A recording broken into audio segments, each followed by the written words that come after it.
நபியே சொல்லுங்கள், நிச்சயமாக நேர்வழி என்பது அல்லாஹ்வுடைய கையில இருக்கக்கூடிய நேர்வழி தான். நேர்வழி என்பது யாருடைய பொறுப்பிலும் கிடையாது. அல்லாஹ் ஒருவனிடத்திலே தான் அந்த நேர்வழியினுடைய பொறுப்புகள் இருக்கின்றன. அய்யுக்தா அஹதும் மிஸ்லமா ஊதீதும் அவ் யுஹாஜுக்கும் இந்த ரப்பிக்கும். நிச்சயமாக நேர்வழி என்பது அல்லாஹ்வுடைய நேர்வழிதான்.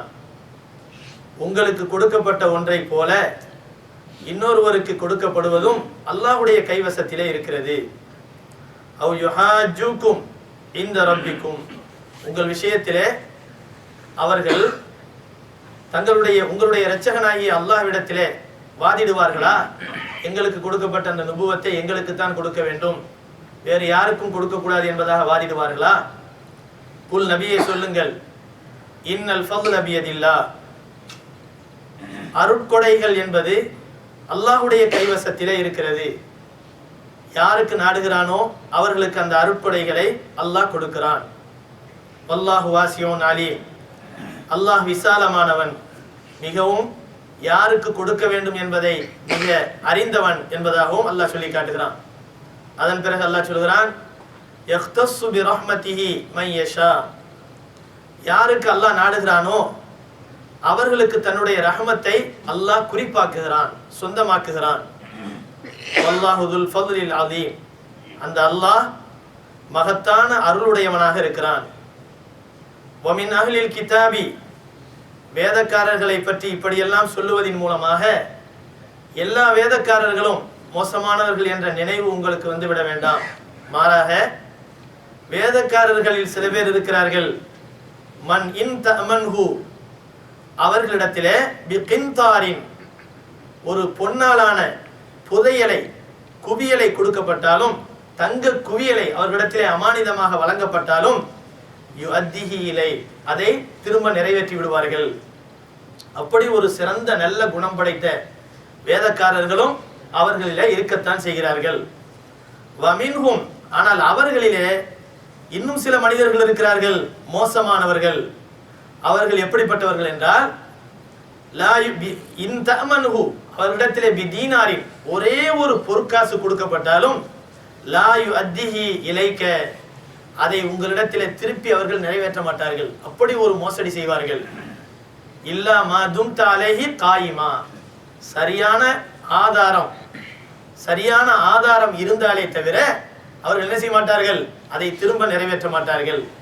தாலிக, மேலே சொல்லப்பட்ட இந்த விஷயங்கள் எல்லாம் பிஅன்னஹும் காலு லைஸ அலைனா ஃபில் உம்மீன சபீல். அவர்கள் உம்மியாக இருக்கக்கூடிய அந்த குறைஷிகள், அந்த படிப்பறிவு இல்லாத அந்த அரபு மக்கள் இருக்கிறார்களே, அவர்களுடைய விஷயத்திலே நாங்கள் ஏமாற்றுவதால் எந்த விதமான குற்றமும் எங்களுக்கு கிடையாது என்று அவர்கள் நம்பிக்கொண்டிருப்பதின் காரணத்தினால். யூதர்கள் கிறிஸ்துவர்கள் எல்லாம் அவர்களுடைய ஊரிலே அதாவது படிப்பாளிகளாக இருந்தார்கள், சிறந்த அறிவாளிகளாக இருந்தார்கள். ஆனால் அவர்களை அணுகி வாழக்கூடிய அந்த அரபுகள் இருக்கிறார்களே, அவர்கள் எல்லாம் படிப்பறிவு இல்லாதவர்களாக இருந்தார்கள். ஆனால் இதை அந்த வேதக்காரர்கள் பயன்படுத்தி கொண்டார்கள். அதன் காரணத்தினால் பல விஷயங்களிலே அவர்களை ஏமாற்றக்கூடியவர்களாக இருந்தார்கள். ஏமாற்றிய அவர்கள் தங்களுக்கு ஒரு நியாயத்தை சொல்லிக் கொண்டார்கள். என்னவென்றால், இவங்களெல்லாம் படிப்பறிவு இல்லாத பாமர மக்கள், இவங்களை ஏமாத்துறதுனால அல்லாஹ் எங்களை ஒன்றும் குற்றம் பிடிச்சிட மாட்டான், நாங்கள்லாம் அறிவாளிங்க, நாங்கள் எப்படி வேண்டுமானாலும் ஏமாற்றலாம் என்று சொல்லி இவர்கள் சொன்னதின் காரணத்தினால்தான் இப்படியெல்லாம் ஒரு பொற்காசாக இருந்தாலும் ஏமாற்றுகிறார்கள். வயகூலூன அலல்லாஹில் கதிபஹும் யாலமூன். படிப்பறிவு இல்லாத இந்த பாமர மக்களை ஏமாற்றுவதன் மூலமாக எங்கள் மீது எந்த குற்றமும் இல்லை என்று இவர்கள் சொல்கிறார்களே, இது அல்லாஹ்வின் மீது இவர்கள் பொய்யை சொல்கிறார்கள். அல்லாஹ் யாரா இருந்தாலும் குற்றம் தானே. படிப்பறிவு இருந்தா என்ன, படிப்பறிவு இல்லாட்டி என்ன, யாரையும் ஏமாற்றக்கூடாது என்பதுதான் பொது மரபு. அப்படி இருக்க படிப்பறிவு இல்லாத இந்த அரபுகளை ஏமாற்றுவதன் மூலம் எங்கள் மீது எந்த குற்றமும் இல்லை, அல்லாஹ் எங்களை குற்றம் பிடிக்க மாட்டான் என்று சொல்கிறார்களே, இது அல்லாஹ்வின் மீது இவர்கள் சொல்லக்கூடிய அவதூறாகும், பொய்யாகும். வயகூலூன, சொல்லுகிறார்கள், அலல்லாஹி, அல்லாஹ்வின் மீது, அல் கதிப, பொய்யை சொல்கிறார்கள். வஹும் யாலமூன், அவர்களுக்கு தெரியும் அல்லாஹ் இப்படிலாம் சொல்லல, நம்ம மார்க்க இப்படிலாம் சொல்லல, பாமர மக்களை ஏமாத்தலாம் அப்படின்லாம் சொல்லல அப்படிங்கிறது இவர்களுக்கு நன்றாக தெரியும். ஆனாலும் தன் செயலுக்கு நியாயம் கற்பிக்க வேண்டும் என்பதற்காக வேண்டி இப்படியெல்லாம் அல்லாஹ்வின் மீது இல்லாததை எல்லாம் சொல்கிறார்கள். பலா, மாறாக மன் அவுஃபா பி அஹ்திஹி, யார் தான் செய்து கொண்ட ஒப்பந்தத்தை நிறைவேற்றுகிறார்களோ, தான் கொடுத்த வாக்குறுதியை நிறைவேற்றுகிறார்களோ, வத்தகா, அதை நிறைவேற்றுகின்ற விஷயத்திலே அல்லாஹ்வை அஞ்சிக் கொள்கிறார்களோ, ஃபஇன்னல்லாஹ யுஹிப்புல் முத்தகீன், நிச்சயமாக இப்படி அல்லாஹ்வை அஞ்சி தன்னுடைய வாக்குறுதியை நிறைவேற்றக்கூடிய இந்த முத்தகீன்களை அல்லாஹ் விரும்புகிறான் என்று அல்லாஹ் தஆலா சொல்லி காட்டுகிறான். இதில் பல விஷயங்கள் சொல்லப்படுகின்றன. ஒன்று என்னவென்றால், நேர்வழி என்பது யாருக்கு சொந்தம். இரண்டாவது, நுபுவத்தை அல்லாஹ் யாருக்கு நாடுகிறானோ அவர்களுக்கு கொடுப்பான். மனிதர்களிலே யார் விரும்புகிறார்களோ அவர்களுக்கு அல்லாஹ் கொடுப்பதில்லை. மாறாக அல்லாஹ் யாருக்கு விரும்புகிறானோ அவர்களுக்கு இந்த நேர்வழியை அல்லாஹ் கொடுக்கிறான். மற்றவர்களுக்கு அல்லாஹ் என்ன செய்வதில்லை, கொடுப்பதில்லை. மாறாக அல்லாஹ் விரும்பக்கூடியவர்களுக்கு அல்லாஹ் கொடுக்கிறான். இது இரண்டாவது விஷயம். மூணாவது விஷயம் என்னன்னு சொன்னா, அதாவது யூதர்கள் கிறிஸ்துவர்கள் என்று சொல்லப்படக்கூடிய வேதக்காரர்களை பற்றி ஏறக்குறைய ஒரு 15 வசனங்களாக அல்லாஹ் சொல்லிக்கிட்டு இருக்கிறான். ஒரு ஏறக்குறைய ஒரு 7-8 வாரங்களாக அந்த யூதர்களை பத்தி தான், அவங்களுடைய தன்மைகளை பத்தி தான் நம்ம என்ன செஞ்சுக்கிட்டு இருக்கிறோம், இப்ப சொல்லிக்கிட்டு இருக்கிறோம். அல்லாஹ் குர்ஆன்ல அந்த மாதிரிதான் ஏகப்பட்ட 2-3 பக்கங்களாக அதை சொல்லிக்கிட்டு இருக்கிறான் குர்ஆன்ல. இப்போ அதை பத்தியே நம்ம சொல்லிக்கிட்டு வரோம். ஆனா இதையெல்லாம் சொன்னா அல்லாஹ் என்ன சொல்றான்னு சொன்னா, இதுதான் அல்லாஹ் தஆலா எவ்வளவு நியாயமானவன் என்பதற்கு ஒரு பெரிய அடையாளம். என்ன சொன்னா, இதையெல்லாம் நான் சொன்னதுனால நீங்க ஒட்டு மொத்தமா ஒரு முடிவுக்கு வந்துடாதீங்க, யூத கிறிஸ்துவர்கள் எல்லாம் மோசமானவங்க தான், அந்த இனத்தை சார்ந்த எல்லாருமே இப்படித்தான் இருப்பாங்க அப்படின்னு நினைக்காதீங்க. மாறாக வேதக்காரர்களினுடைய இனத்திலே பிறந்து நியாய உணர்வுகளோடு வாழக்கூடிய நல்ல மக்களும் அவர்களுடைய இனத்தில் இருக்கத்தான் செய்கிறார்கள் என்று அல்லாஹ் ஜல்லஷானஹு தஆலா என்ன செய்கிறான், கடைசியாக ஒரு வசனத்தை சொல்லி காட்டுறான். ஆனா அவர்களிலே கூட, அந்த வேதக்காரர்ல கூட பொற்குவியல் கொடுக்கப்பட்டாலும் திருப்பி நிறைவேற்றக்கூடிய நம்பிக்கையாளர்கள் இருக்கிறார்கள். அதே சமயத்தில் அவர்களிலே எப்பேற்பட்ட அடி மோசமானவர்களாக இருக்கக்கூடியவர்கள் இருக்கிறார்கள் என்றால், ஒரு பொற்காசுகளை கொடுத்தாலும் ஏமாற்றக்கூடிய மோசமான கீழ்த்தரமான மனிதர்களும் இருக்கிறார்கள் அப்படின்னு சொல்லிட்டு, யார் தன்னுடைய வாக்குறுதியையும் ஒப்பந்தத்தையும் நிறைவேற்றுகிறார்களோ, அது விஷயத்திலே அல்லாஹ்வை அஞ்சுகிறார்களோ, அத்தகைய முத்தகீன்களை அல்லாஹ் விரும்புகிறான். அப்போ வாக்கை நிறைவேற்றுவது, மோசடி செய்யாமல் அமானிதங்களை பாதுகாப்பது, இதை பத்தி அல்லாஹ் என்ன செய்யறான், தனியா சொல்லி காட்டுறான். இப்போ 4 விஷயம். நேர்வழி யாருக்கு சொந்தம், நுபுவத்து யாருக்கு சொந்தம், அடுத்து வேதக்காரர்கள் எப்படிப்பட்டவர்கள், அதிலே 2 வகையான மக்கள் இருக்கிறார்கள். 4வது அல்லாஹ் சொல்லக்கூடிய விஷயம், நம்பிக்கை மோசடி என்பது கூடாது. நம்பிக்கையை மோசடி செய்யாமல் அல்லாஹ்வை அஞ்சி நியாயத்தோடு நடந்து கொள்ளக்கூடியவர்களை அல்லாஹ் விரும்புகிறான். இந்த 4 வகையான விஷயங்களை இன்று ஓதப்பட்ட வசனங்களின் மூலமாக அல்லாஹ் நமக்கு சொல்லி காட்டுகின்றான். அருமையானவர்களே, அல்லாஹ் ஜல்லஷானஹு தஆலா சொல்லக்கூடிய இந்த விஷயத்திலே முதல் விஷயமாக சொல்லக்கூடிய விஷயம் என்னன்னு சொன்னா, நேர்வழி என்பது யாருக்கு சொந்தம். இதை நம்ம நல்லா புரிஞ்சுக்கலாம். நம்ம ஏற்கனவே கடந்த வாரம் நம்ம சொல்லி காட்டினோம். என்னன்னு சொன்னா, அந்த வேதக்காரர்கள்ல காபு இப்னு அஷ்ரப் என்று சொல்லப்படக்கூடிய ஒரு மோசமான மனிதன் இருந்தான். அவன் தான் தலைவன், மோசமான மனிதன்.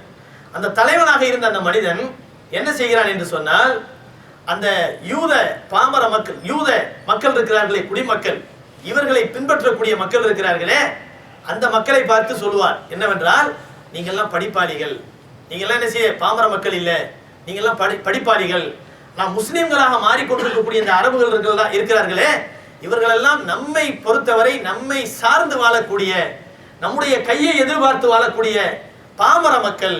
நம்மளை எல்லாம் இவங்க எப்படி நினைச்சுக்கிட்டு இருக்காங்க, அறிவாளிகள் நினைச்சுக்கிட்டு இருக்கிறாங்க.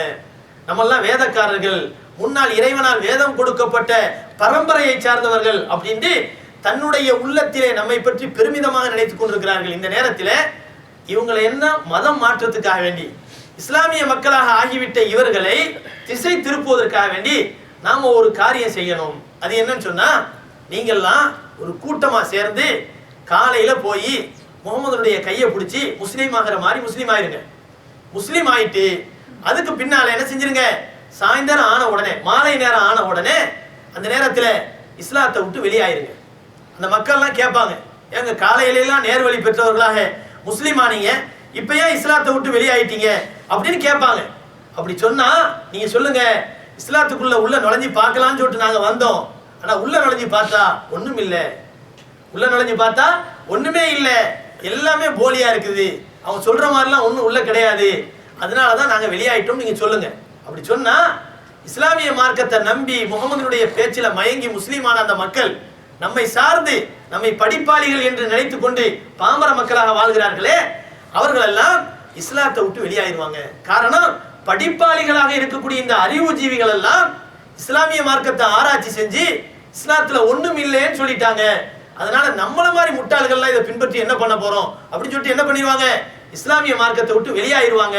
அந்த மாதிரி செய்யுங்க என்ன அப்படின்னு சொல்லிட்டு என்ன செய்யறாங்க, அந்த கஅப் இப்னு அஷ்ரப் என்ற மனிதரும் அதே போல மாலிக் இப்னு சைஃப் என்று சொல்லப்படக்கூடிய அந்த மனிதரும், அந்த தலைவர்கள், யூத தலைவர்கள் என்ன செஞ்சாங்க, அந்த மக்களிடத்திலே சொன்னார்கள். ஆனா என்ன நடந்துச்சு, இந்த மாதிரிலாம் செஞ்சாங்க. காலையில இஸ்லாத்தை ஏத்துக்கிறது, மாலையானவுடன் இஸ்லாத்தை விட்டு வெளியாகிறது. ஆனால் உண்மையான ஈமான்தாரிகளை இது திசை திருப்பியதா? நிச்சயமாக கிடையாது. உண்மையான ஈமான்தாரிகளை இது திசை திருப்பவில்லை. பெருமானார் ஸல்லல்லாஹு அலைஹி வஸல்லம் காலத்துல வஹி எழுதக்கூடிய ஒரு மனிதர் இருந்தார். புகாரியில் வரக்கூடிய ஹதீஸ், வஹி எழுதக்கூடிய ஒரு மனிதர் இருந்தார். அவர் வஹியை எழுதி கொண்டிருக்கிறார். அல்லாஹ் குர்ஆனிலே சூரத்துல் முஃமினூன் என்ற அத்தியாயத்திலே அழகான வசனம், அத்தியாயங்கள், அந்த அத்தியாயத்தில் அழகான வசனங்கள் ஆரம்பத்திலே இருந்து படிச்சு பார்த்தா அற்புதமான விஷயங்கள் அல்லாஹ் சொல்லி காட்டுறான். மூமின்கள் தான் யாரு? கத் அஃப்லஹல் முஃமினூன், மூமின்கள் வெற்றி பெற்று விட்டார்கள். அவர்களுடைய சிஃபாத்துகள் என்ன, தன்மைகள் என்ன, தரங்கள் என்ன, குணங்கள் என்ன அல்லாஹ் சொல்லி காட்டுறா. அல்லதீன ஹும் ஃபீ ஸலாத்திஹிம் காஷிஊன், தொழுகையில பயபக்தியாளராக இருப்பாங்க. வல்லதீன ஹும் அனில் லக்வி முஅரிதூன், அவர்கள் வீணான விஷயங்களை விட்டு என்ன செய்வார்கள், புறக்கணித்து விடுவார்கள். வல்லதீன ஹும் ஃபீ லிஸ்ஸகாத்தி ஃபாயிலூன், ஜகாத்தை நிறைவேற்றுவார்கள். வல்லதீன ஹும் லிஃபுரூஜிஹிம் ஹாஃபிலூன், தங்களுடைய மர்மஸ்தானங்களை பாதுகாத்துக் கொள்வார்கள் ஹராமை விட்டும். வல்லதீன ஹும் லிஃபுரூஜிஹிம் ஹாஃபிலூன் இல்லா அலா அஸ்வாஜிஹிம் அவ் மா மலக்கத் ஐமானுஹும் ஃபஇன்னஹும் கைரு மலூமீன், அவர்கள் தங்களுடைய வலதுபுறம் சொந்தமாக்கி கொண்ட அந்த பெண்களை தவிர, தங்களுக்கு உரிமை பெற்ற மனைவிமார்கள் என்ற பெண்களை தவிர மற்றவர்களிடத்திலே எந்த விதத்திலும் அவர்கள் என்ன செய்ய மாட்டார்கள், ஹராமான முறையிலே ஈடுபட மாட்டார்கள். வல்லதீனஹும் அனில் லக்வி முஅரிதூன் வல்லதீனஹும் லிஸ்ஸகாத்தி ஃபாயிலூன் வல்லதீனஹும் லிஃபுரூஜிஹிம் ஹாஃபிலூன் இல்லா அலா அஸ்வாஜிஹிம் அவ் மா மலக்கத் ஐமானுஹும் ஃபஇன்னஹும் கைரு மலூமீன். இப்படியே அல்லாஹ் சொல்லி காட்டி அதுக்கு பின்னால மனிதனுடைய படைப்பின் உருவாக்கத்தை பத்தி அல்லாஹ் சொல்லி காட்டுறான். வலக்கது ஹலக்னல் இன்சான மின் சுலாலத்தின் மின் தீன் சும்ம ஜஅல்னாஹு நுத்ஃபத்தன் ஃபீ கராரின் மக்கீன் சும்ம ஹலக்னல் நுத்ஃபத்த அலகத்தன் ஃபஹலக்னல் அலகத்த முதுகத்தன் ஃபஹலக்னல் முதுகத்த இலாமன் ஃபகஸௌனல் இலாம லஹ்மா சும்ம அன்ஷஅனாஹு ஹல்கன் ஆகர். அப்படியே அல்லாஹ் விரிவா சொல்லி காட்டுறான். எப்படி, வலக்கது நிச்சயமாக, ஹலக்னல் இன்சான மனிதனை நாம் படைத்தோம், மின் சுலாலத்தின் மின் தீன் தட்டினால் சத்தம் வரக்கூடிய களிமண்ணிலிருந்து நாம் படைத்தோம், களிமண்ணிலிருந்து மனிதனை படைத்தோம். வலக்கது ஹலக்னல் இன்சான மின் சுலாலத்தின் மின் தீன் சும்ம ஜஅல்னாஹு நுத்ஃபத்தன் ஃபீ கராரின் மக்கீன், உறுதியான ஒரு இடத்திலே, கருவறை அல்லாஹ் சொல்லி காட்டுறான். கருவறை என்பது உறுதியான இடம் அது. ஆனா நிச்சயமா சில தாய்மார்களுக்கு தெரியும், நம்ம அனுபவித்தவர்களுக்கு தெரியும், குழந்தை வரக்கூடாது பிறக்கக்கூடாதுன்னு நினைச்சு எத்தனையோ மருந்து மாத்திரையை போடுவாங்க, குதிப்பாங்க, நின்று உருளுவாங்க, பெறலுவாங்க, என்னமோ பழத்தை சாப்பிடுவாங்க. ஆனா கரு உண்டாகணும்னு நினைச்சிட்டா அதை கலைக்க யாரால முடியாது. அது அல்லாஹு தஆலாவுடைய நாட்டம், அது அல்லாஹு தஆலாவுடைய நாட்டம். அபூ ஹுரைரா ரலியல்லாஹு அன்ஹு போன்ற சஹாபாக்கள் எல்லாம் கல்யாணம் பண்ணாம, யா ரசூலல்லாஹ் காயடித்துக் கொள்ள வேண்டும், ஆண்மை நீக்கம் செய்து கொள்ள வேண்டும், எங்களுக்கு அனுமதி கொடுங்கள் என்று கேட்டார்கள். அப்ப ஸல்லல்லாஹு அலைஹி வஸல்லம் சொன்னார்கள், ஆண்மை நீக்கம் செய்வதற்கு அனுமதி கிடையாது, ஆனால் அஸ்ல் செய்யுங்கன்னு சொன்னாங்க. அஸ்ல் செய்யுங்கன்னு சொன்னாங்க. அஸ்ல்னா என்ன, அந்த அரபி வார்த்தைக்கு அஸ்ல்னா என்ன அர்த்தம் சொன்னா, அதாவது ஒரு ஆண் பெண்ணோடு உறவு கொள்ளுகிற போது இச்சை மேலோங்கி அந்த நீர் வெளியாகக்கூடிய அந்த நேரத்திலே வெளியே எடுத்து விட்டு விடுவது, இப்ப குழந்தை உண்டாகாது. பெருமானார் ஸல்லல்லாஹு அலைஹி வஸல்லம் சொன்னார்கள். என்று சொல்லிட்டு, இப்படி நீங்கள் குழந்தைகளை தடுப்பதாக இருந்தால் தடுத்துக் கொள்ளலாம், ஆண்மை நீக்கம் செய்து கொள்வதற்கு உங்களுக்கு அனுமதி கிடையாது. ஆனால் இப்படி நீங்க செஞ்சாலும் அல்லாஹ் நாடினா குழந்தை உண்டாயிரும், அல்லாஹ் நாடினா குழந்தை உண்டாயிரும். அப்ப நம்ம இப்படிலாம் இருக்கலையே, நம்ம பேணுதலா தானே இருந்தோம், எப்படி இந்த குழந்தை உண்டானுச்சு அப்படிலாம் நம்ம கற்பனை பண்ணுவோம். நிச்சயமா முடியாது. அல்லாஹ்வுடைய நாட்டம். அருமையானவர்களே, அந்த வகையில் அல்லாஹ் சொல்லி காட்டுறான், ஃபீ கராரின் மக்கீன், உறுதி வாய்ந்த ஒரு இடத்திலே. இரும்பு கோட்டையை பத்தி அல்லாஹ் சொல்றான் இல்ல, ஜவ்வினாலான ஒரு கருவறையை பத்தி அல்லாஹ் சொல்றான். ஃபீ கராரின் மக்கீன், அந்த இந்திரியத்தை நாம் அந்த உறுதி வாய்ந்த ஒரு இடத்துக்குள்ளே நாம் பாதுகாத்தோம். ஃபீ கராரின் மக்கீன். சும்ம ஹலக்னன் நுத்ஃபத அலகதன், பிறகு அந்த இந்திரிய துளியை 40 நாளைக்கு பிறகு அல்லாஹ் என்ன செய்யறான்? சதக்கட்டி ஆக்குறான். சும்ம ஹலக்னன் நுத்ஃபத அலகதன் ஃபஹலக்னல் அலகத முதுகத்தன், இரத்த கட்டியாக ஆக்குகிறான். அந்த இரத்த கட்டியை அதற்கு பிறகு சதை கட்டியாக மாற்றுகிறான். சும்ம ஹலக்னல் நுத்ஃபத அலகதன் ஃபஹலக்னல் முதுகத்த இலாம் ஃபஹலக்னல் அலகத முதுகத்தன் ஃபஹலக்னல் முதுகத்த இலாமன் ஃபகஸௌனல் இலாம லஹ்மா, அதிலே எலும்புகளை உண்டாக்கி, அதிலே தோள்களை உண்டாக்கி என்ன செய்யறான்? அந்த எலும்புகளின் மீது ஆடையாக அணிவிப்பு செய்கிறான். அப்போ மொத்த உருவாக்கத்தை உருவாக்குறான். 40 நாட்களா பிரிங்க பாருங்க. ஹலக்னல் நுத்ஃபத அலகதன், அந்த இந்திரியமாக இருப்பது 40 நாள். சும்மா ஹலக்னல் நுத்ஃபத அலகதன் ஃபஹலக்னல் அலகத முதுகத்தன், அந்த இரத்த கட்டியா 40 நாள் இருக்கும். அந்த இரத்த கட்டி சதக்கட்டியா 40 நாள் இருக்கும். 40 நாளைக்கு பிறகு அல்லாஹ் என்ன செய்யறான்? அதற்கு மத்தியிலே எலும்புகளை உண்டாக்கி ஆடையாக அந்த மேலே போர்த்துகிறான். அதுல ஒரு ஒட்டுமொத்தமான ஒரு உருவாக்கம் உருவாகுகிறது. அல்லாஹ் சொல்லி காட்டுறான், ஃபகஸௌனல் இலாம லஹ்மா சும்ம அன்ஷஅனாஹு ஹல்கன் ஆகர், பிறகு அது வேறொரு படைப்பாக மாற்றப்படுகிறது. சும்மா அதாவது அதுக்கு அல்லாஹ் என்ன சொல்றான்? வேறொரு உருவமாக அல்லாஹ் அதை மாத்தி கொடுக்குறான். அது வரைக்கும் நம்ம விஞ்ஞான ரீதியா நம்ம ஆஸ்பத்திரிக்கு நம்ம போனா கூட பார்க்கலாம், போட்டோ போட்டிருக்கும். 40 நாள் எப்படி இருக்கும், அடுத்த 40 நாள் எப்படி இருக்கும், அதுக்கு அடுத்த 40 நாள் எப்படி இருக்கும், இத்தனை வாரங்கள்ல எப்படி எப்படி உருவங்கள் மாறுபடுது அப்படிங்கறதெல்லாம் விலாவாரியா போட்டிருப்பாங்க. பார்த்தா சில நேரங்கள்ல எலி குஞ்சு மாதிரி இருக்கும், சில நேரங்கள்ல பூனைக்குட்டி மாதிரி இருக்கும். கருவறையில வாழக்கூடிய அந்த குழந்தை பல மாதிரியான உருவத்துல இருக்கு. கடைசியா சும்மா அன்ஷஅனாஹு ஹல்கன் ஆகர், பிறகு கடைசியாக அல்லாஹ் என்ன செய்கிறான்? வேறொரு படைப்பாக அதை உருவாக்குகிறோம் அல்லாஹ் சொல்றான். அப்ப அழகான மனித தோற்றத்துல அதுக்கு பின்னால அல்லாஹ் உருவாக்குகிறான். இதை எழுதி கொண்டிருந்த அந்த மனிதர் சொன்னார், ஃபதபாரக்கல்லாஹு அஹ்ஸனுல் காலிகீன். எழுதி கொண்டிருந்த அந்த காத்திபுல் வஹி, வஹியை எழுதக்கூடிய அந்த மனிதர் சொன்னார், ஃபதபாரக்கல்லாஹு அஹ்ஸனுல் காலிகீன். படைப்பாளர்களில் மிக அழகான படைப்பாளனாகிய அந்த அல்லாஹ் மேன்மை பெற்று விட்டான், பரக்கத் பொருந்தியவனாகி ஆகிவிட்டான் என்று சொன்னார். ஸல்லல்லாஹு அலைஹி வஸல்லம் சொன்னார்கள், அது ஆயத்தின் முடிவாக எழுது என்று சொன்னார்கள். அது ஆயத்தின் முடிவாக எழுது. உடனே அவர் எழுதாத அந்த மனிதர் சொன்னார், நான் சொன்னதை நீங்க ஆயத்தை எழுத சொல்றீங்க, அப்போ நான் சொல்றதை வச்சுதான் நீங்க ஆயத்தை கற்பனை பண்றீங்களா அப்படின்றார். எப்படிப்பட்ட மனிதர், எவ்வளவு உன்னதமான நிலையில் இருந்த மனிதர் ஒரே வார்த்தையில் அஸ்ஃபல சாஃபிலீனாக மாறுகிறார். அல்லாஹ் குர்ஆன்ல சொல்றான் இல்லையா, வத்தீனி வஸ்ஸைத்தூன் வதூரி சீனீன் வஹாதல் பலதில் அமீன் லக்கத் ஹலக்னல் இன்சான ஃபீ அஹ்ஸனி தக்வீம். மனிதனை அழகான உருவத்திலே படைத்திருக்கிறோம். லக்கத் ஹலக்னல் இன்சான ஃபீ அஹ்ஸனி தக்வீம் சும்ம ரதத்னாஹு அஸ்ஃபல சாஃபிலீன், பிறகு அவனை கீழ்த்தரமானவர்களையும் மிக கீழ்த்தரமாக மாற்றுகிறோம் அல்லாஹ் சொல்கிறான். காரணம் என்ன? அவன் அழகான உருவத்தில் தான் படைக்கப்பட்டிருக்கிறான். உள்ளமையை அழகுபடுத்திக் கொள்வதும் அசிங்கப்படுத்திக் கொள்வதும் அவன் கையில் இருக்கிறது. தன்னை சிறந்த மனிதனாக, நற்காரியங்களை செய்யக்கூடிய நல்ல மனிதனாக ஆக்கிக் கொண்டால் அந்த அழகு நிலைத்திருக்கும். இல்லை என்றால் அஸ்ஃபல சாஃபிலீனாக மாறிவிடுவான். இவர் அப்படித்தான் இருந்தார். நல்ல மனிதராக, நபியினிடத்திலே நெருக்கத்தை பெற்ற மனிதராக இருந்தார். வஹியை எழுதினார்.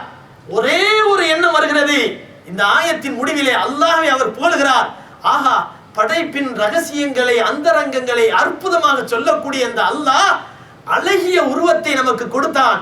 அந்த அழகிய உருவத்தை கொடுத்த அந்த படைப்பாளன் மிக மேலோங்கி விட்டான் என்று அவர் புகழ்ந்து சொன்னார் அல்லாஹ்வை. ஆனா அல்லாஹ் யதார்த்தமாக, அல்லாஹ்வுடைய சோதனையை பாருங்க, ஆயத்தினுடைய முடிவும் அப்படித்தான் இருந்துச்சு. ஸல்லல்லாஹு அலைஹி வஸல்லம் சொன்னார்கள், நீ சொன்ன அந்த வார்த்தையே இந்த ஆயத்தின் முடிவாக எழுது என்று சொன்னார்கள். அவர் கேட்டார், நான் சொன்னதை ஆயத்தா எழுத சொல்றீங்க அப்படின்னா அல்லாஹ்ட்ட இருந்து வஹி வரலையா? யாரோ சொல்றதான் நீங்க எழுத சொல்றீங்களோ? அப்ப நீங்க சொல்றதெல்லாம் பொய் அப்படின்றார். கடைசியா என்ன நடந்துச்சு? அவர் நஸ்ரானியாக மாறி போனார். நஸ்ரானியாக மாறி போனார். புகாரியில வரக்கூடிய ஹதீஸ், பெருமானார் ஸல்லல்லாஹு அலைஹி வஸல்லம் அவர்கள் அவர்களால் அந்த மனிதர் புறக்கணிக்கப்படுகிறார், முர்த்ததாகிறார். அவர் நஸ்ரானிகளோடு சேர்ந்து என்ன செய்தார்? மாறிவிட்டார். கடைசியாக இறப்பு வருகிறது, மரணம் அடைகிறார். மரணம் அடைந்ததற்கு பிறகு அந்த மக்கள் எல்லாம் சேர்ந்து அவரை கொண்டு போய் அடக்கம் பண்ணுகிறார்கள். ஆனால் அடக்கம் பண்ணிட்டு வந்தா அவருடைய ஜனாசா வெளியே வந்து தூக்கி எறியப்பட்டு கிடக்கிறது. அந்த மக்கள் எல்லாம் நினைத்தார்கள் முஸ்லீம்கள் தான் என்ன செஞ்சிட்டாங்க, ஒரு சூழ்ச்சி பண்ணி உள்ள இருந்த மையத்தை ஜனாசாவை தூக்கி வெளியே தூக்கி போட்டாங்கன்னு சொல்லிட்டு என்ன செஞ்சாங்க, நல்ல ஆழமா குழிய வெட்டி உள்ள நல்லா புதைச்சி மேல பாறை கற்களை எல்லாம் போட்டு நல்லா இடின்னு இடிச்சு மூடி வச்சுட்டு வந்தாங்க. காலையில வந்து பார்த்தா திருப்பி மையத்து வெளியே கிடக்கு.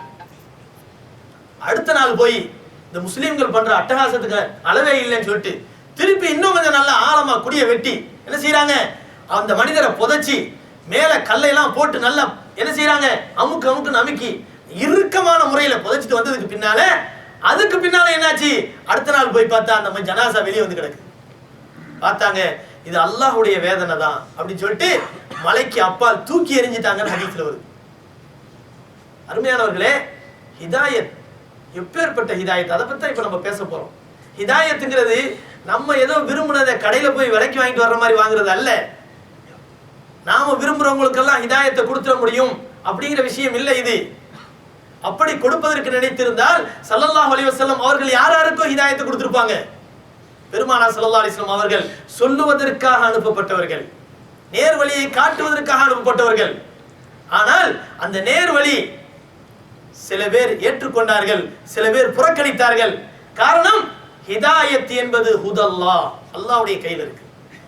நேர்வழி என்பது அல்லாஹ்வுடைய கையில இருக்கிறது. அதை யாரும் என்ன செய்ய முடியாது, தட்டி பறிக்க முடியாது. தன் உரிமை பெற்றது என்பதாக உரிமை கொண்டாடவும் முடியாது. மாறாக அல்லாஹ்வாக பார்த்து நேர்வழி கொடுத்தாதான் உண்டு. ஆனா அதே சமயத்துல இந்த நேர்வழி கிடைக்கணும்னு ஆசைப்படணும். ஆசைப்பட்டா நிச்சயமா அல்லாஹ் கொடுப்பான், அதுல சந்தேகமே கிடையாது. இப்ப இந்த வகையில பார்த்தோம் சொன்னா அல்லாஹ் சொல்லக்கூடிய இந்த விஷயம் இருக்குதே, வலா துமினு இல்லா லிமன் தபிஅ தீனக்கும் குல் இன்னல் ஹுதா ஹுதல்லாஹி அய்யுதா அஹதும் மிஸ்லமா ஊதீதும் அவ் யுஹாஜ்ஜுகும் இன்த ரப்பிக்கும் குல் இன்னல் ஃபضل பியதில்லாஹ். நிச்சயமாக நேர்வழி என்பது அல்லாஹ்வுடைய நேர்வழியாகும். அய்யுதா அஹதும் மிஸ்லமா ஊதீதும் அவ் யுஹாஜ்ஜுகும் இன்த ரப்பிக்கும், நீங்கள் கொடுக்கப்பட்டதை போல இன்னொருவருக்கு கொடுக்கப்பட வேண்டும் என்று ஆசைப்பட்டாலும் அது முடியாது. அவ் யுஹாஜ்ஜுகும் இன்த ரப்பிக்கும், அல்லது நீங்கள் உங்களுடைய இரட்சகனாகிய அல்லாஹ்விடத்திலே போய் வாதாடவும் முடியாது. வாதாட முடியாது, நேர்வழி இவருக்கு கொடுத்துதான் ஆகணும் அப்படிலாம் என்ன செய்ய முடியாது, வாதாட முடியாது. குல் இன்னல் ஃபضل பியதில்லாஹ், நிச்சயமாக அதாவது அல்லாஹ்வுடைய அருட்கொடை என்பது அல்லாஹ்வுடைய கைவசத்திலே இருக்கிறது, அல்லாஹ்வுடைய கைவசத்திலே இருக்கிறது என்று அல்லாஹ் தஆலா சொல்லி காட்டுகிறான். அருமையானவர்களே, அப்படி என்றால் நேர்வழி என்பது யாருக்கு கிடைக்கணும்னு அல்லாஹ் நாடுகிறானோ அவர்களுக்கு மட்டும்தான் கிடைக்கும்.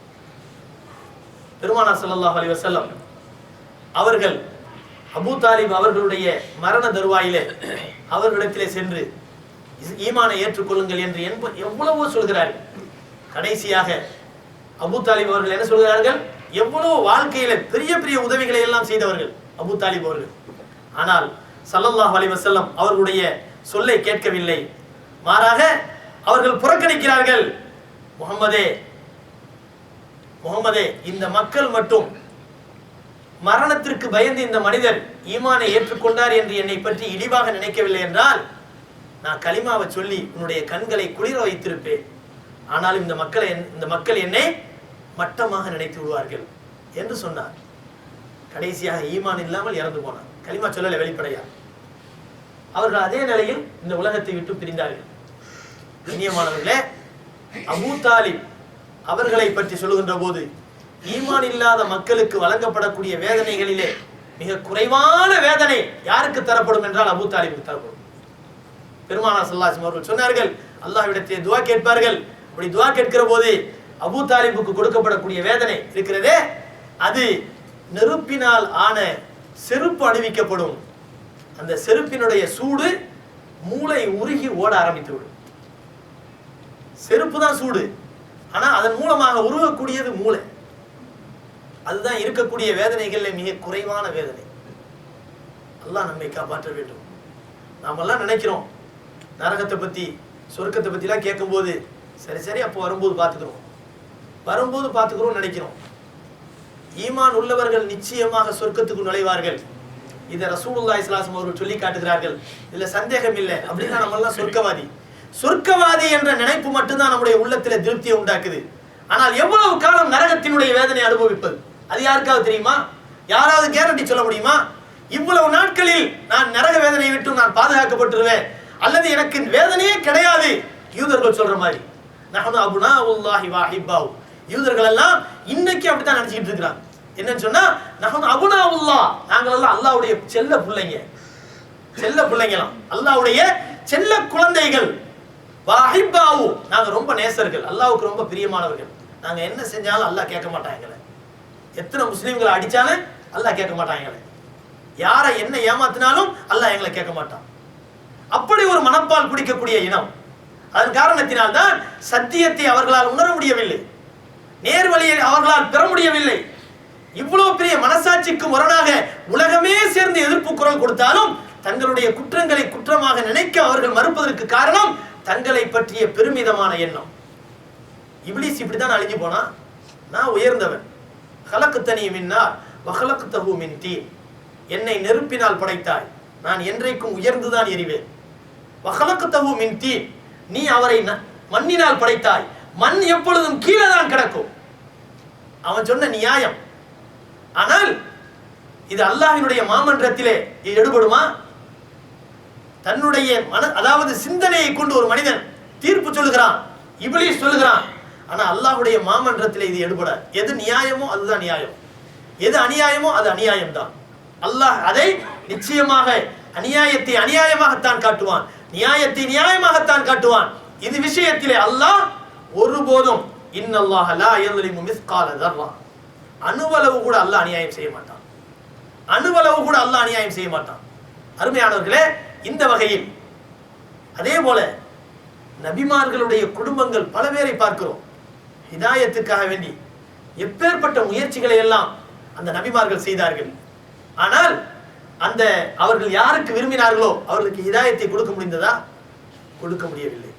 ஹிதாயத் என்பது அல்லாஹ்வுடைய கைவசத்தில் இருந்ததின் காரணத்தினால் இந்த ஹிதாயத்தை தான் நாடியவர்களுக்கு அவர்களால் கொடுக்க முடியவில்லை. மாறாக என்ன நடந்ததோ அதை ஏற்றுக்கொண்டுதான் ஆக வேண்டியது இருந்தது. நூஹ் அலைஹிஸ்ஸலாம் அல்லாஹ் குர்ஆன்ல சொல்லக்கூடிய வரலாறு தான். அல்லாஹ் தஆலா குர்ஆன்ல சொல்லி காட்டுகிறான். நூஹ் அலைஹிஸ்ஸலாம் அவர்களிடத்திலே அல்லாஹ் சொல்லி காட்டினான், உங்களுடைய குடும்பத்தாரையும் உங்களையும் பாதுகாப்பேன். கடைசியாக வெள்ளம் வருகிறது. அந்த ஈமானை ஏற்றுக்கொண்டவர்கள் எல்லாம் கப்பலிலே ஏற்றப்படுகிறார்கள். ஈமானை ஏற்றுக்கொள்ளாததின் காரணத்தினால் அவருடைய சொந்த மகன் அந்த வெள்ள பிரளயத்திலே மூழ்கி கொண்டிருக்கிறார், கொஞ்சம் கொஞ்சமாக மூழ்கி கொண்டிருக்கிறார். தண்ணீர் வந்து கொண்டே இருக்கிறது. தண்ணீர் பெருக்கெடுக்க எடுக்க இந்த மகன் என்ன செய்கிறார்? உயரமான இடத்திலே ஏறிக்கிட்டே இருக்கிறார். எவ்வளவு உயரம் தான் போக முடியும்? அல்லாஹ் குர்ஆன்ல சொல்லி காட்டுறான், வலா தம்ஷி ஃபில் அர்தி மரஹா இன்னக லன் தக்ரிகல் அர்த வலன் தப்லுகல் ஜிபால தூலா. அல்லாஹ் சொல்லி காட்டுறான், பூமியிலே ஆணவத்தோடு நடக்காதே, பூமியிலே அகங்காரத்தோடு நடக்காதே, பூமியிலே தலைக்கணத்தோடு நடக்காதே. இன்னக லன் தக்ரிகல் அர்த வலன் தப்லுகல் ஜிபால தூலா. என்ன செஞ்சிட முடியும்?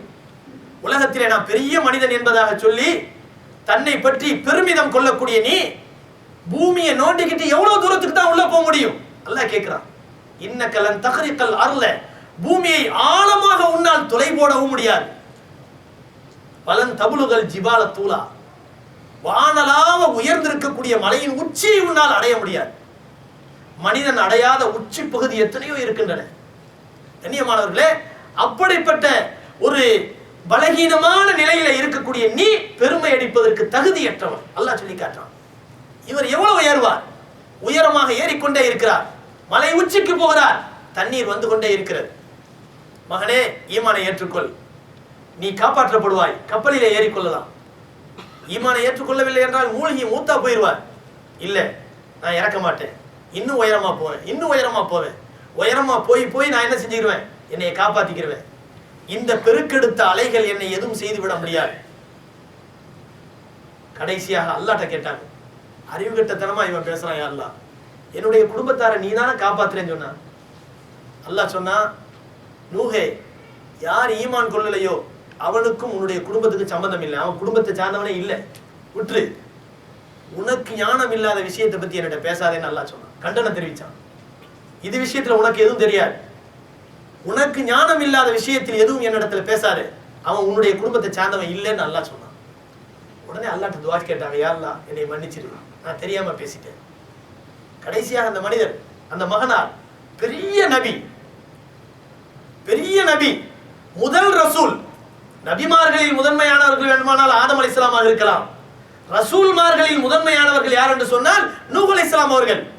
இன்னும் சொல்ல போனால் தௌஹீதுக்காக இறக்கப்பட்ட நபிமார்கள். நபிமார்கள் சொன்னாலே தௌஹீத் தானே ஞாபகம் வரும், ஏகத்துவத்தை எடுத்து சொல்ல வந்தவர்கள் தானே நபிமார்கள். ஆனால் நபிமார்கள் எல்லோரும் ஏகத்துவத்தை சொன்னவர்கள் அல்ல. நூஹ் அலைஹிஸ்ஸலாத்துக்கு முந்தியவர்கள் எல்லாம் ஏகத்துவத்தை சொல்லக்கூடிய வேலையே இல்லை அவங்களுக்கு. காரணம் என்னன்னு சொன்னா அல்லாஹ் ஒருத்தனை ஏத்துக்கிட்ட மக்கள் தான் இருந்தாங்க. அன்னைக்கெல்லாம் யாருமே சிலை வணக்கம் செய்யல. நூஹ் அலைஹிஸ்ஸலாம் காலத்துல தான் முதலா சிலை வணக்கம் ஆரம்பிச்சிச்சு. எனவே ஏகத்துவத்தை எடுத்து சொன்ன முதல் நபி என்ற சிறப்பும் நூஹ் அலைஹிஸ்ஸலாம் அவர்களுக்கு தான் உண்டு. இப்பேற்பட்ட அற்புதமான அந்தஸ்துக்கு உரிய ஒரு நபியினுடைய மகன் ஹிதாயத்து இல்லாமல் மேலே மேலே மேலே சென்று சென்று கடைசியாக அந்த தண்ணீரிலே மூழ்கி இறந்து போனார். ஆனால் இவர்களால் ஹிதாயத்தை கொடுக்க முடிந்ததா? குல் இன்னல் ஹுதா ஹுதல்லாஹ், நேர்வழி என்பது அல்லாஹ்வுடைய கையில் இருக்கிறது. நபி ஸல்லல்லாஹு அலைஹி வஸல்லம் அவர்கள் தன்னுடைய பெரிய தந்தை அபூ தாலிப் அவர்களுடைய இறப்பை பார்த்து தேமி தேமி அழுதார்கள். அல்லாஹ் அப்பதான் ஆயத்திறக்குனா, இன்னக லா தஹ்தி மன் அஹ்பப்த வலக்கின்னல்லாஹ் யஹ்தி மன் யஷா. நபியே, நிச்சயமாக நீங்கள் யாருக்கெல்லாம் விரும்புகிறீர்களோ அவர்களுக்கெல்லாம் ஹிதாயத்தை கொடுத்து விட முடியாது. அதுக்காக வேண்டி நபியினுடைய அந்தஸ்தை நம்ம குறைச்சிடக்கூடாது. ஸல்லல்லாஹு அலைஹி வஸல்லம் அவர்களுடைய துஆ பல சந்தர்ப்பங்களிலே ஹிதாயத்தை தந்திருக்கிறது. பார்க்கிறோம். துஃபைல் இப்னு அம்ர் தௌசி ரலியல்லாஹு அன்ஹு பெரிய கவிஞர். இவர்களை பத்தி நம்ம வரலாற்றில் நம்ம படிச்சிருக்கிறோம். துஃபைல் இப்னு அம்ர் தௌசி, தௌஸ் கிளையை சார்ந்தவர்கள். இவர்கள் அபூ ஹுரைரா ரலியல்லாஹு அன்ஹு அவர்கள் எந்த இனத்தை சார்ந்தவங்களோ, எந்த குடும்பத்தை சார்ந்தவங்களோ அந்த இனத்தை சார்ந்தவர்கள். துஃபைல் பெரிய கவிஞர். உலகத்திலே எந்த பகுதிக்கு அவர் போனாலும் அவருடைய கவிதையினுடைய பிரமிப்பில் பெரிய கவியரங்கங்கள் நடக்கும். குறிப்பாக அரபு நாட்டிலே